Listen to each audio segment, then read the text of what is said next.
Hello, my lovely students. Now, my exercise 8.1 la third sum பார்க்க போறோம். If sin A equals to 3 divided by 4, calculate cos A and tan A. Okay, உங்களுக்கு வந்து sin A வந்து என்ன கொடுத்துருக்காங்க அப்படின்னாக்கா 3 divided by 4. Okay, so உங்களுக்கு இப்போ ரேஷியோலாம் கொடுத்துருக்காங்க. Okay, this is equals to இது வந்து என்னது அப்படின்னா 3 divided by 4 நம்ம வந்து எப்படி எழுதுவோம் அப்படின்னா 3:4 ஆகும் நம்ம வந்து எழுதலாம் இல்லையா? ஸோ இது உங்களுக்கு வந்து ரேஷியோலாம் கொடுத்துருக்காங்க. ஸோ நம்ம அதை வந்து எப்படி எடுக்கணும் அப்படின்னாக்கா 3K ஓகே 4Kவா நம்ம வந்து எடுக்கணும். ஓகேவா? நம்ம வந்து இப்போ வந்து நோட் பண்ணுறோம். இப்போ தனித்தனியாக நம்ம பிரித்து எழுத போகிறோம் அப்படின்னாக்கா இது நம்ம வந்து 3K 4Kவா தான் நம்ம வந்து எடுக்கணும்.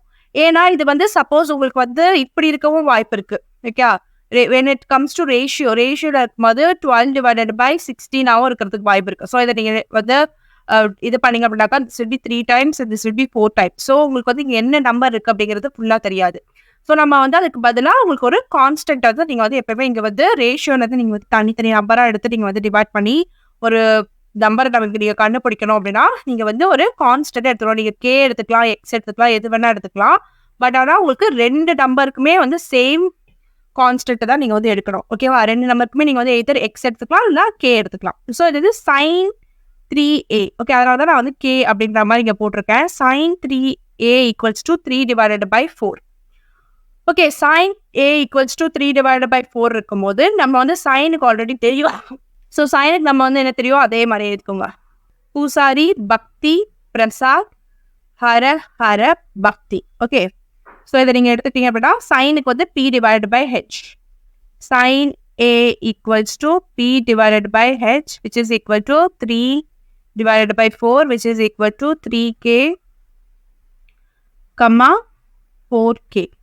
Okay, so P equals to 3K and H equals to 4K. P வந்து என்னது perpendicular, H வந்து என்னது hypotenuse. ஓகேவா? ஸோ நம்ம வந்து according to Pythagoras theorem உங்களுக்கு வந்து H square.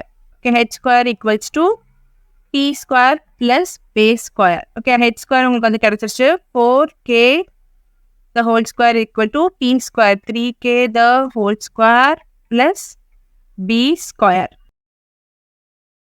So இங்கே உங்களுக்கு என்ன வரும் 16K square equals to 9K square plus B square. Okay, so now இங்கே B square equals to 16K square minus 9K square. Okay, so இதை நீங்கள் பண்ணீங்க அப்படின்னா B square equals to உங்களுக்கு 7K square கிடைக்கும். ஓகே, அப்போ B equals to root of 7K square. இந்த ஸ்கொயரும் இதுவும் கேன்சல் ஆகிடும். ஓகே, விட்டு 7K root of 7K. கேக்கு உங்களுக்கு வந்து ரூட் இருக்காது, ஏன்னா அதோட ஸ்கொயரும் தான் ரூட்டு தான் கேன்சல் ஆகிட்டு. ஸோ உங்களுக்கு K வந்து தனியாக வரும் root of 7K. Okay, so இப்போ நீங்கள் பேஸ் கண்டுபிடிச்சிட்டிங்க. இப்போ என்ன கேட்டிருக்காங்க அப்படின்னா cos A tan A கேட்டிருக்காங்க. ஓகே, cos வந்து என்னது base divided by hypotenuse, tan வந்து என்னது perpendicular divided by base. Okay, அது ரெண்டுத்துல நம்ம சப்ஸ்டியூட் பண்ணனா முடிஞ்சிச்சு. ஓகே, இப்போ cos A equals to உங்களுக்கு வந்து பேஸ் வந்து root 7K divided by hypotenuse என்னது 4K. இது ரெண்டும் உங்களுக்கு கேன்சல் ஆகிட்டோம்னா root 7 divided by 4. இது KK கேன்சல் ஆகிடும். இப்போ அதே மாதிரி தான் உங்களுக்கு tan A. tan வந்து என்னது perpendicular divided by base. perpendicular உங்களுக்கு வந்து 3K divided by base வந்து உங்களுக்கு என்ன வருது root of 7K. ஸோ இது ரெண்டும் கேன்சல் ஆகிடுச்சு அப்படின்னா உங்களுக்கு வந்து 3 divided by root of 7. That's it. உங்களுக்கு வந்து இப்போ ஆன்சர் கிடச்சிருச்சு. இப்போ நெக்ஸ்ட் வீடியோவில் பார்க்கலாம். Until then, bye bye. This is Kamakshi. Don't forget to subscribe.